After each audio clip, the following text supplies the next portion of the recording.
वृत्त के क्षेत्रफल से संबंधित तीसरा प्रश्न। 28 सेंटीमीटर भुजा की लोहे की वर्गाकार चादर से दयाराम लोहार बड़े से बड़ा वृत्ताकार समतलीय तवा तैयार करता है। तवे का क्षेत्रफल बताइए, कितनी चादर शेष बचेगी उसको बताना है। देखिए समझते हैं कैसे, समझते हैं ऐसे। देखिए क्या कह रहा है, एक वर्गाकार, एक बार और पढ़िए, 28 सेंटीमीटर भुजा वाला एक वर्गाकार चादर, मतलब ये कितना है 28 सेंटीमीटर वर्ग, अर्थात जिसकी चारों भुजा बराबर होती है। वर्गाकार क्या कह रहा है, चादर है जिसमें बड़े से बड़ा वृत्त बनाना चाहता है। क्या बनाना चाहता है, बड़े से बड़ा वृत्त, अर्थात बड़े से बड़ा वृत्त वर्ग के परिमाप को टच करेगी।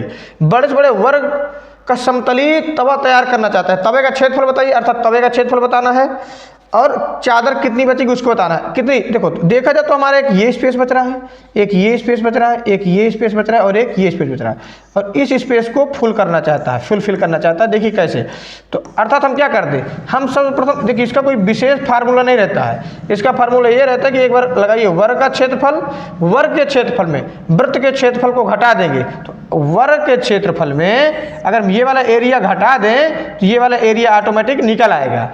अर्थात प्रश्न कहना चाहता है कि 28 सेंटीमीटर भुजा वाले लोहे की वर्गाकार चादर से दयाराम लोहार बड़े से बड़ा वृत्ताकार, अर्थात जो लोहार बनाना चाहता है वृत्ताकार क्या करना चाहता है, वृत्ताकार, बड़े से बड़ा वृत्ताकार क्या बनाना चाहता है, तवा तैयार करना चाहता है। तो जब बड़े से बड़ा वृत्ताकार तवा तैयार करेगा तो उसमें सिंपल सी बात है, वर्ग के क्षेत्रफल में वृत्त का क्षेत्रफल को हटा देगा, जैसे वर्ग के क्षेत्रफल में वृत्त का क्षेत्रफल हटा देगा तो उसमें क्या निकल आएगी, ये वाला एरिया निकल आएगा। आइए समझते हैं सवाल को ऐसे।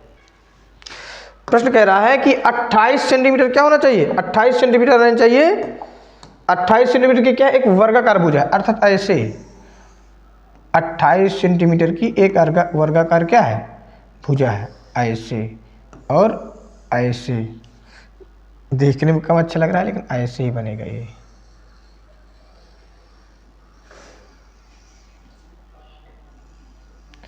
सही नहीं बन रहा है, ये होना चाहिए ऐसे।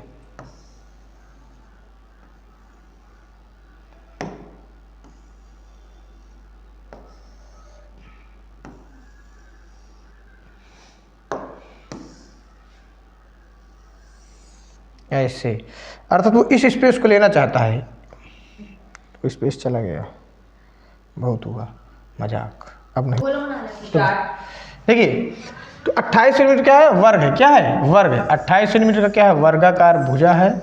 इस पे क्या मिल रहा है, गोला, क्या मिल रहा है, गोला। अब क्या करें, बड़े से बड़ा तवा तैयार करना है। तो अगर हम वर्ग के क्षेत्रफल में वृत्त का क्षेत्रफल घटा दें तो छायांकित क्षेत्रफल अर्थात शेष क्षेत्रफल प्राप्त हो जाएगा। ऐसे दे रखा है, क्या दे रखा है, वर्ग की भुजा, वर्ग की भुजा, वर्ग की भुजा बराबर कहलाएगा वृत्त का व्यास, वृत्त का व्यास। अब वृत्त का व्यास कितना दे रखा है, प्रश्न में दे रखा है 28 सेंटीमीटर। कितना दे रखा है, 28 सेंटीमीटर। अर्थात व्यास क्या, जो सेंटर से जाए क्या कहलाता है, व्यास। अर्थात अगर ये 28 सेंटीमीटर है तो ये भी कितनी रहेगी, 28 सेंटीमीटर। और क्या कह रहा है, डी बराबर दे रखा है 28 सेंटीमीटर। जब कभी वृत्त का व्यास दे रखा हो तो हमें निकालना चाहिए त्रिज्या। त्रिज्या बराबर होता है आर बराबर डी बाई 2, अर्थात आर बराबर डी कितना है, 28/2, 2 एकड़ 9, 2 2 4 को 8, अर्थात आर बराबर हो जाएगा हमारा 14 सेंटीमीटर। अब निकालते हैं प्रश्नानुसार, क्या करते हैं, प्रश्नानुसार लगाते हैं। देखिए प्रश्नानुसार क्या कहता है, प्रश्नानुसार कहता है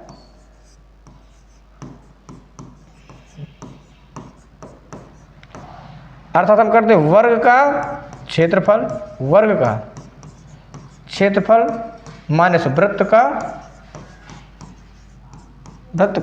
क्षेत्रफल, तो आ जाएगा शेष भाग,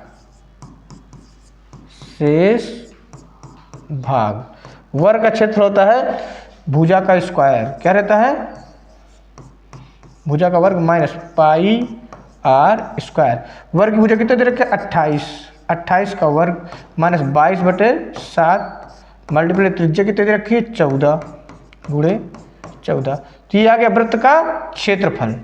और देखिए 28 गुणे 28 अर्थात 28 का वर्ग होता है 784 और 7 दूनी 14, 22 दूनी 44, 44 मल्टीप्लाई 14, तो 784 में 14 चौक 14 28 44 14 56 के 6 यहाँ आता है 5, और 14 14 28 44 14 चौको 56 और 56 6 61 616, 784 में 616 घट जाएगा, 14 में 6 चले गए 8 और 7 में 1 चले गया 6, या 168 सेंटीमीटर स्क्वायर इसका शेष भाग प्राप्त होगा। आइए समझते हैं प्रश्न नंबर चौथा। एक अर्धवृत्ताकार साइन बोर्ड की रंगाई का खर्च 15 पैसा प्रति वर्ग सेंटीमीटर की दर से 49 रुपये 50 पैसे है। यदि भीतरी अर्धवृत्त की त्रिज्या 14 सेंटीमीटर हो तो बोर्ड की चौड़ाई ज्ञात कीजिए। देखिए समझते हैं, क्या करें, एक अर्धवृत्ताकार क्या करें, अर्धवृत्ताकार बोर्ड में जो रंगाई का खर्च आ रहा है वो 49 रुपये 50 पैसा आता है। देखिए कभी भी अगर हमें कुल रुपया दे रखा हो और 1 रुपये की बात कर रहा हो तो समझ लीजिए वो क्षेत्रफल दे रहा है। क्या दे रखा है? क्षेत्रफल। जैसे कि हम कहते हैं कि 20 रुपया है हमारे पास और एक पेन कितने का मिलता है? एक पेन मिलता है 2 रुपए का, तो टोटल पेनों की संख्या कितनी हो जाएगी? 10। टोटल पेनों की संख्या हो जाएगी 10। तो जब कभी भी हमारे पास कुल रुपए दे रखा हो और 1 रुपये की बात कर रहा हो तो अर्थात टोटल एरिया दे रखा है। जैसे हमारे पास कोई भी हो, जैसे हम कहते हैं कि हमारे पास 50 रुपए हैं और एक केले का मूल्य है 5 रुपए, तो कितने केले मिल जाएंगे? 5 9 50 10 केले। इसी प्रकार जब टोटल रुपया दे रखा हो और पोताई की बात कर रहा हो और कह रहा है कि 1 प्रति वर्ग मीटर की खर्चा कितना? 15 पैसे, तो अर्थात हमें टोटल क्या दे दिया है? एरिया। तो फिर क्या कह रहा है? कह रहा है कि इस बोर्ड की चौड़ाई ज्ञात कीजिए। तो देखो आंतरिक व्यास तो दे रखा है 14 सेंटीमीटर, आंतरिक व्यास दे रखा है 14 सेंटीमीटर, अर्थात हमको इसका पूरा अगर क्षेत्रफल निकाल ले यहाँ से यहाँ तक, पूरा अगर हमारा पूरा स्पेस अगर निकल आए पूरा क्षेत्रफल, अब पूरे क्षेत्रफल को अर्ध क्षेत्रफल निकल आएगा, अर्ध क्षेत्रफल को अर्ध क्षेत्रफल के समान रख देंगे तो हमें प्राप्त हो जाएगी त्रिज्या। देखो मैं समझाने का प्रयास करता हूँ कैसे। आइए समझते हैं, प्रश्न को समझाते हैं। देखिए करो, कुल खर्च दे रखा है, कुल खर्च दे रखा है 49 रुपया 50 पैसा, 49 रुपये 50 पैसे, और बात कर रहा है 1 मीटर का खर्चा दे रखा है, 1 मीटर स्क्वायर का खर्चा दे रखा है 15 पैसा। कितना दे रखा है? 15 पैसे। तो सबसे पहले हम रुपए को कहीं में कन्वर्ट कर लेंगे? पैसे में।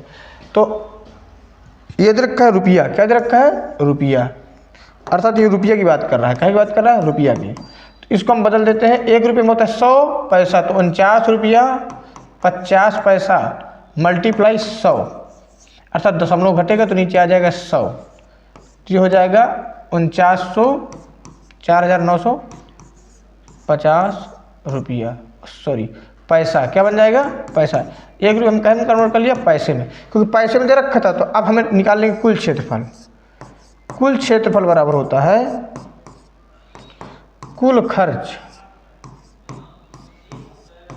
खर्च बटे 1 मीटर स्क्वायर में लगा खर्च, तो हो जाएगा 4950 बटे 15, काटो 15 × 3 45, बचेगा 4, 15 × 3 45, 330 आ जाएगा 330 मीटर स्क्वायर। टोटल एरिया आ गया 330 मीटर स्क्वायर। अब प्रश्न में दे रखा था कि तो हमें, जैसा कि हमें चित्र में दे रखा था, हमें इस एरिया का ये एरिया टोटल निकला, ये एरिया आ गया 330 सेंटीमीटर स्क्वायर। क्या आ गया? Centimetre square. अब समझाते हैं। दे रखा त्रिज्या दे रखी थी, त्रिज्या में दे रखी थी 14 सेंटीमीटर। कितना दे रखा था? 14। यहां से दे रखा था 14, अर्थात त्रिज्या दे रखी थी 14 सेंटीमीटर। तो हम निकाल लें अर्धवृत्त का क्षेत्रफल। क्या निकाल लें? अर्धवृत्त का क्षेत्रफल। अर्धवृत्त का क्षेत्रफल बराबर होता है 1/2 पाई आर स्क्वायर। अर्धवृत्त का क्षेत्रफल में क्या निकल आएगा? 1/2 22/7, त्रिज्या दे रखी है 14 मल्टीप्लाई 14, 7 दूनी 14, 2 से 2 कट जाएगा, तो 14 दूनी 28 की 8 हाथ है 2 और 14 दूनी 28 2 30, 308 सेंटीमीटर स्क्वायर। अर्थात हमें ये वाला एरिया हो गया 330 और आंतरिक क्षेत्रफल का ये वाला एरिया निकल आया 308। तो कुल क्षेत्रफल हो जाएगा हमारा 308 प्लस 330 तो हो जाएगा 638 सेंटीमीटर स्क्वायर। अब क्या करें, इसकी मोटाई ज्ञात करो। मोटाई का मतलब यहाँ से यहाँ तक की टोटल मोटाई ज्ञात करना है, यहाँ से यहाँ तक की टोटल मोटाई, अर्थात बड़ी त्रिज्या पूछना चाह रहा प्रश्न। तो देखिए समझाते हैं। अब मैं यहीं पर लगाने का प्रयास करता हूँ। देखिए कुल क्षेत्रफल दे रखा है, ऐसे। देखिए तो अब लिखा देंगे अर्धवृत्त के क्षेत्रफल, अर्धवृत्त का कुल क्षेत्रफल बराबर होता है 1/2 pi r square. 1/2 pi r square. कुल क्षेत्रफल कितना है 638 पाई आर स्क्वायर, तो 1/2 पाई आर स्क्वायर। तो 638 बराबर 1/2। अब पाई का मान होता है 22/7। और त्रिज्या हमें प्राप्त करनी है तो त्रिज्या निकाल लेंगे। तो जो देखो 638 गुणे में है, बटे में तो गुणे में जाएगा, गुणे में है तो बटे में जाएगा। तो 7 गुणे में आ गया, 22 नीचे आ गया, हो जाएगा आर स्क्वायर। देखिए अब काटते हैं, 2 से कट जाएगा 11, और 11 से कटेगा 11 × 5 = 55, 8 बचेगा 11 × 88, तो हो जाएगा 58 × 7, अर्थात त्रिज्या निकल आएगी स्क्वायर में। अब स्क्वायर इधर आ जाएगा तो बन जाएगा, क्या बन जाएगा, जब 7 को गुणा करेंगे 7 × 56 की 6, हाथ है 5, 7 × 35 4 40, अर्थात 406। आर स्क्वायर बराबर आ जाएगा 406। तो आर स्क्वायर बराबर हो जाएगा, जब स्क्वायर उधर जाता है तो बन जाता है करणी। तो 406 और 406 का जब हम वर्गमूल तोड़ेंगे तो लगभग क्या आ जाएगा 20.1 सेंटीमीटर। Answer complete. ये समझते हैं प्रश्न नंबर 5वां। कह रहा है एक वर्ग और एक वृत्त के परिमाप समान है, ये दोनों के परिमाप 44 सेंटीमीटर हो तो किसका क्षेत्रफल अधिक होगा और कितना। ये बड़ा सिंपल सवाल है, समझते हैं ऐसे। स्टार्ट करो। आइए समझते हैं 5वां। देखिए 5वां प्रश्न कहता है एक वर्ग का परिमाप, वर्ग का परिमाप होता है 4 गुणे भुजा, वर्ग का परिमाप, वर्ग का परिमाप कितना दे रखा है 44 सेंटीमीटर। कह रहा वर्ग का परिमाप और वृत्त की परिधि, अर्थात वो भी एक प्रकार का परिमाप ही है, दोनों क्या समान। तो वर्ग का परिमाप का सूत्र होता है 4 गुणे भुजा, अर्थात 4a 44। तो 4 से कट जाएगा 11, अर्थात a बराबर हो जाएगा 11 सेंटीमीटर, अर्थात भुजा आ गई 11 सेंटीमीटर। कह रहे इसका क्षेत्रफल निकालिए। तो जो वर्ग का क्षेत्रफल होता है, वर्ग का क्षेत्रफल होता है भुजा गुणे भुजा, अर्थात भुजा का स्क्वायर। तो 11 का वर्गमूल हो जाएगा, 11 का वर्ग हो जाएगा 11 ग्राम 121 सेंटीमीटर स्क्वायर। फिर कह रहा है वृत्त का भी परिमाप या वृत्त की परिधि भी कितनी है 44 सेंटीमीटर। लगाते हैं वृत्त की परिधि, वृत्त की परिधि का फार्मूला होता है 2 पाई आर। अब कितना दे रखा है 44, कितना दे रखा है 44। तो 2 पाई का मान होता है 22/7 और त्रिज्या है आर। देखिए 22 दूनी 44 और 2 से 2 कट जाएगा, अर्थात 1, जो बटे में तो गुणे में आ जाएगा, तो 1 × 7 अर्थात आर। तो हो जाएगा आर बराबर 7 सेंटीमीटर। अगर क्षेत्रफल ज्ञात कीजिए, तो वृत्त का क्षेत्रफल का फार्मूला होता है, वृत्त का क्षेत्रफल बराबर होता है पाई आर स्क्वायर, अर्थात पाई आर स्क्वायर 22/7, त्रिज्या दे रखी है 7, स्क्वायर है तो 2 बार 7, तो 7 से चला जाएगा तो 22 × 7 154 सेंटीमीटर स्क्वायर। अर्थात कह रहा किसका क्षेत्रफल अधिक है, तो ऑब्वियसली इसका आ रहा है 121 सेंटीमीटर स्क्वायर और वृत्त का क्षेत्रफल है 154 सेंटीमीटर स्क्वायर, अर्थात वृत्त का क्षेत्रफल अधिक प्राप्त होगा। लेक्चर। आइए समझते हैं वृत्त से संबंधित प्रश्न। वृत्त के क्षेत्रफल अर्थात उस वृत्ताकार क्षेत्र का क्षेत्रफल बताइए जिसका व्यास 14 डेसीमीटर है। अर्थात व्यास दे रखा है, पहले सवाल यहीं पर सॉल्व कर देते हैं। व्यास दे रखा है, व्यास डी बराबर दे रखा है 14 डेसीमीटर। क्या दे रखा है? 14 डेसीमीटर। जब कभी व्यास दे रखा हो, क्षेत्रफल निकालना हो तो हमेशा क्या निकाल लीजिए? त्रिज्या। त्रिज्या बराबर होती है व्यास बटे 2, अर्थात 14 सेंटीमीटर। 14 सेंटीमीटर क्या दे रखा है? व्यास दे रखा है और 2 डिवाइड तो हो जाएगा 7, अर्थात आर बराबर हो जाएगा 7 डेसीमीटर। क्या हो जाएगा? 7 डेसीमीटर।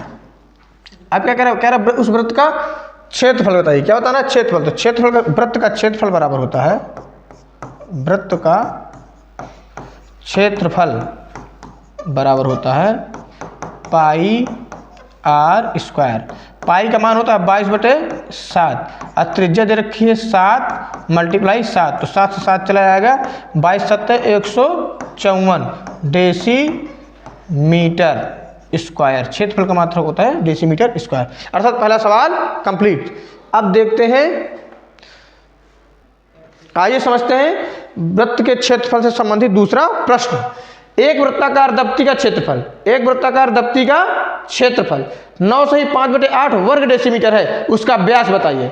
अर्थात क्षेत्रफल दे रखा है और व्यास पूछ रहा है। अर्थात क्षेत्रफल जब दे रखा हो तो क्षेत्रफल को क्षेत्रफल के बराबर रख देना है, जिससे हमें क्या प्राप्त हो जाएगी? त्रिज्या। जैसे त्रिज्या प्राप्त हो जाएगी तो व्यास से क्या होती है? 2 गुना त्रिज्या।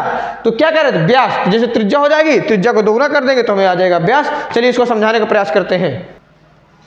दिया है वृत्त का क्षेत्रफल, वृत्त का दिया है, वृत्त का क्षेत्रफल, वृत्त का क्षेत्रफल दे रखा है। प्रश्न में दे रखा है 9 सही 5/8 वर्ग डेसीमीटर, अर्थात डेसीमीटर स्क्वायर, डेसीमीटर स्क्वायर। यह वर्ग डेसीमीटर क्या दे रखा है? वर्ग डेसीमीटर। कह रहा है व्यास ज्ञात कीजिए। व्यास, व्यास अर्थात ज्ञात करना है डी, और डी बराबर होता है 2r। अर्थात हमें पहले अब हल करते हैं। हल। जब कभी क्षेत्रफल दे रखा हो तो सीधे वृत्त का क्षेत्रफल रखिए। वृत्त का क्षेत्रफल, वृत्त का क्षेत्रफल का सूत्र होता है पाई आर स्क्वायर, और क्षेत्रफल दे रखा है 9 सही 5/8। जब कभी मिश्र भिन्न, अर्थात ये मिश्र भिन्न की स्थिति में है, जब कभी मिश्र भिन्न को सबसे पहले बदलना चाहिए साधारण भिन्न में, तो इसका इसमें मल्टीप्लाई करा दिया जाता है। तो 8 9 72, 72 5 77, 77 और जो नीचे रहता है उसे से लिख देते हैं।